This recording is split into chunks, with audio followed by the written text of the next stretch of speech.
So the objectives of this program today is going to be to really give you information that hopefully will help you to be more confident in your care of women when you take care of them during labor and delivery if they have diabetes. It's really an important thing in terms of facilitating safety during a delivery for you to be confident and understand what you're doing and have the knowledge to do that. So that's the biggest overall objective for the day, is to give you information that can make you feel more confident. I'm also going to talk, of course, then about the things that complicate labor when you have diabetes, and I'm going to identify the two most important interventions essential to avoiding newborn hypoglycemia, since that is the major goal of management of diabetes during labor. So what's a diabetes doula? Well, I've been serving as a diabetes doula for many, many years now because I go to the deliveries of my type 1 patients and manage their insulin pump as a support person and help them to feel safe about their diabetes and to be able to let that go and not worry that someone who they don't know will be managing the diabetes. They've all had, type 1s and type 2s have all had the experience of being in the hospital and knowing that not everybody in the hospital knows what to do with their pump. So I have been able to continue to do that through these last few years.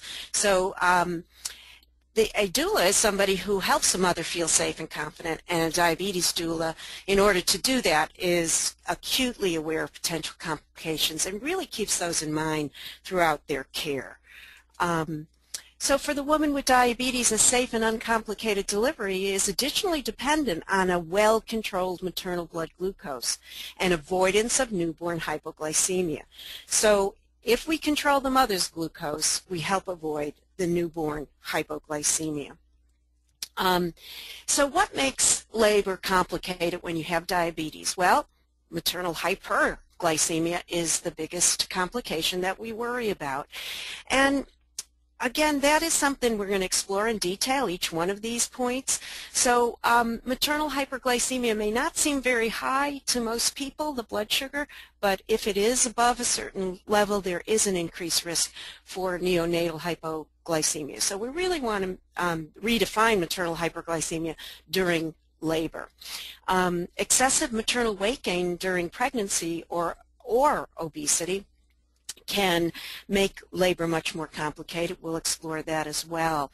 And fetal macrosomia, preeclampsia, preterm induction, abnormal labor and cesarean birth, newborn hypoglycemia, and birth injuries all complicate labor for the diabetic or are potential complications. So what is maternal hyperglycemia? Well, how about this? A blood glucose of over 110. So there are studies that show that once the blood sugar starts to rise above 110, there is an increasing risk with increasing rise. They are, especially women with diabetes, when they're in active labor, they tend not to be eating anything or taking in any carbohydrates. So if their blood sugar is rising and going above 110, then something is not right and is abnormal, and that 110 is equal to the danger that we see when fastings go to 110. So we don't want an NPO mom to be running blood sugars over 110. It will increase the risk of newborn hypoglycemia. So what if they go way up to 180? Then they have an increased risk of ketoacidosis during labor. And fortunately, we don't see that anymore, or we have much better ways of controlling that. But it is important to recognize that you can get ketoacidosis at lower blood sugars than in the normal population of diabetics outside of pregnancy.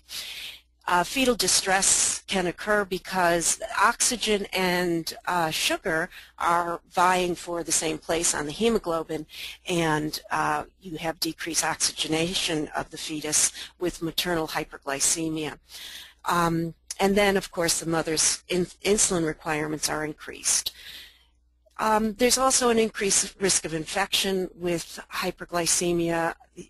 We have to be alerted to chorioamnionitis, especially if the membranes have been ruptured for more than 12 to 24 hours. Urinary tract infections can occur more easily when the blood sugar is high. And later on, after delivery, wound infections and mastitis can occur. Well, what about the bad outcomes of excessive maternal weight gain and obesity? There's a threefold increased risk for macrosomia with someone who is obese or had an excessive weight gain during pregnancy. You can see on the right-hand side that this woman have a little shoot up in pain. And the interesting part is that she did not come for care for diabetes until this juncture here, and did not gain after she saw us. But unfortunately, we didn't see her here. She was BMI of 44, so probably really should have seen her earlier in pregnancy. She did have a hemoglobin A1C of 5.8, but was not referred to us.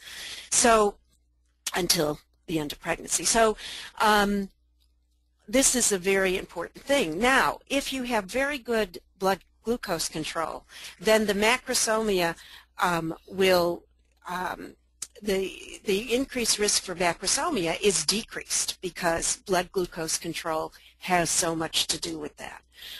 There is a 2 to 3-fold increased risk for preeclampsia, even in tight control, and abnormal labor patterns are also another big problem. You get soft tissue dystocia, failure to descend of the presenting part, cephalopelvic disproportion, the baby's head doesn't fit through the pelvis, and there is certainly a trend towards increased cesarean birth for macrosomic babies and mothers who have obesity. So they aren't much fun after delivery either because their wounds separate easily and they get infected easily. So want the mother to have excess weight, nor do we want the fetus to have excess weight. A macrosomic baby a macrosomic baby is not exactly the same as an LGA. An LGA just refers to a baby who is large for the gestational age that they are. So a 37-weeker that is 8 pounds is an LGA baby, but that 8-pound baby might not have a abdominal circumference greater than 75th centile. If it comes from really a large, particularly tall or large people, it might be okay. But it would be an LGA, it just wouldn't be macrosomic. Macrosomic really refers to the baby who has placed fat in their abdomen excessively. So an LGA baby could be proportionally large for gestational age, or it could be an LGA with macrosomia, which has an AC, or the abdominal circumference, larger than the 75th centile. And after birth, fat folds can be measured in the arms and the abdomen. They aren't generally done that way because that's too much trouble, so we just unfortunately, look at weight to decide who are the large babies. So, the risks for macrosomic babies are very, very strong. Fetal demise can occur in the last 4 weeks of gestation, and we have seen that in gestational diabetes, where a very macrosomic baby will die in the last 4 weeks and result in stillbirth. This is because the baby is making too much insulin and it's rapidly taking the excess glucose and converting it into fat. Fat then goes into the baby's liver when it exceeds its space in the abdomen, and then into the heart, and a fatty heart doesn't contract as well. This is thought to be one of the possible reasons for demise in the last 4 weeks. Labor dystocias are common, shoulder dystocia is common, cesarean birth, hypoglycemia, And then polycythemia, all those red cells that are being made to try and carry oxygen and sugar around.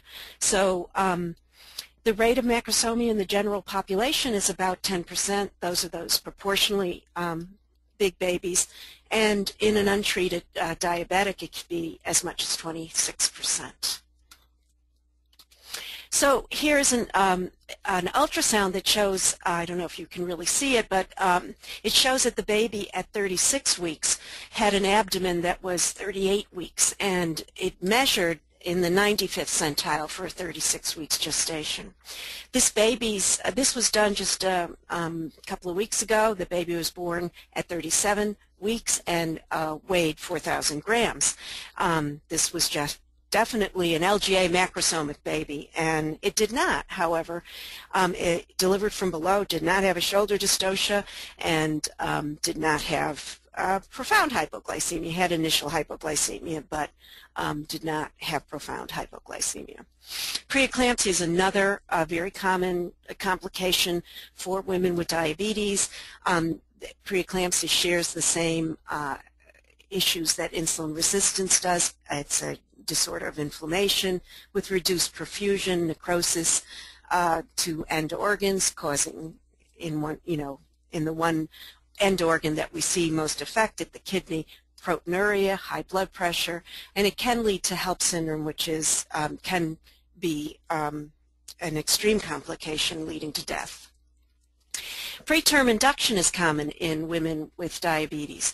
Type 1s, 2s, and GDMA2s are generally induced by 40 weeks nowadays. We are able to move further into gestation because there is much better control of glycemia than there used to be prior to our ability to know what blood sugar was. We have CGMSs, continuous glucose monitoring for type 1s and 2s. We can do home monitoring frequently for GDMs, and so now we're better able to control blood sugar, so the placenta doesn't get so worn out late in gestation by having to process glucose back and forth, large amounts of glucose.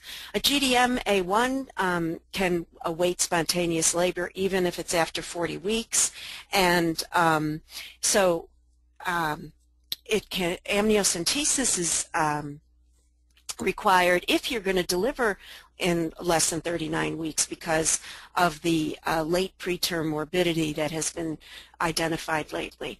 So indications for induction for women with diabetes tend to be either preeclampsia or poor blood glucose control.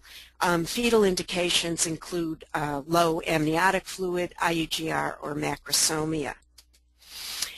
Should all women using medication for blood glucose control be induced at 39 weeks?